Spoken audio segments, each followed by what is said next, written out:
मी जान्हवी। मागच्या व्लॉग्समध्ये आम्ही सिक्कीम आणि दार्जिलिंगमध्ये कुठे फिरलो हे सगळं बघितलंच असेल। आज आमच्या ट्रिपचा 4th डे होता। आज आम्ही सनराईजचा एकदम भारी असा अनुभव घेण्यासाठी पहाटे 3 वाजताच उठलो। बरोबर 4 वाजता आम्ही दार्जिलिंगमधल्या टायगर हिल या पॉइंटला जायला निघालो। प्रचंड कडाक्याची थंडी, अंगाला टोचणारा वारा आणि काळोख अशा सगळ्या गोष्टी सहन करत आम्ही टायगर हिलला पोहोचलो। गेल्या सगळ्यात आधी गरमागरम चहा प्यायला, पण थंडीच इतकी होती ना की चहा हातात घेईपर्यंत थंड सुद्धा झाला। खरं तर आम्हाला वाटलं एवढ्या पहाटे या पॉइंटला कोणीच आलेलं नसेल, पण आलो आणि बघतो तर काय, टुरिस्टनी सनराईज बघण्यासाठी एवढी गर्दी केली होती ना। जवळपास तासभर वेट केल्यानंतर थोडं उजाडायला लागलं। या टायगर हिल पॉइंटवरून काय बघण्यासारखं आहे माहीत आहे का?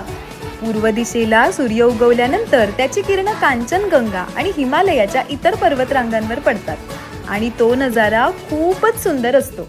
पण जमलेल्या सगळ्या लोकांनी पूर्वेकडे तोंड करून सूर्य उगवताना बघायला गर्दी केलेली होती, पण कोणाच्या हे लक्षातच येत नव्हतं की सूर्य उगवल्यानंतर किरणं समोर पडणार आणि आपण सूर्याची किरणं पर्वतांवर पडलेली बघायला आलेली आहोत।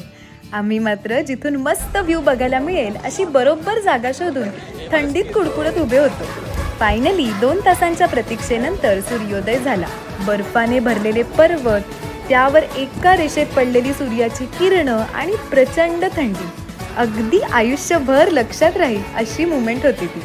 ते म्हणतात ना, सब्र का फल मीठा होता है, त्याचा अगदी पुरेपूर अनुभव आला आम्हाला। यानंतर हॉटेलला रिटर्न येऊन छान फ्रेश होऊन नाश्ता करून आम्ही पुढच्या प्रवासाला निघालो। तर हा आहे आजचा माझे ट्रिपमधला 5th आउटफिट। तर नेक्स्ट पॉइंट होता आहे जापनीज बुद्ध टेम्पल। हे एक बुद्ध स्तूप होतं।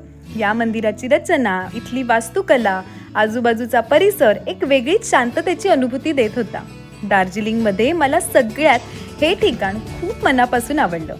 यानंतर आम्ही झूलॉजिकल पार्कमध्ये आलो। इकडे वेगवेगळ्या प्रकारचे प्राणी आणि पक्षी सुद्धा बघायला मिळाले।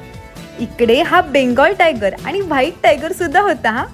मग आम्ही दार्जिलिंगची स्पेशालिटी असलेल्या चहाच्या मळ्यात आलो। तिथून मग रोपवे राईडसाठी आलो।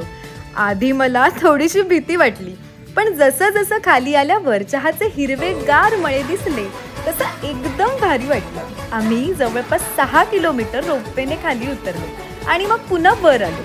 मग त्या दिवशी पुन्हा मॉल रोडला फेरफटका मारून हॉटेलवर रिटर्न आलो। तर असा होता आजचा आमच्या ट्रिपचा 4th डे। भेटूया नेक्स्ट ब्लॉगमध्ये। बाय।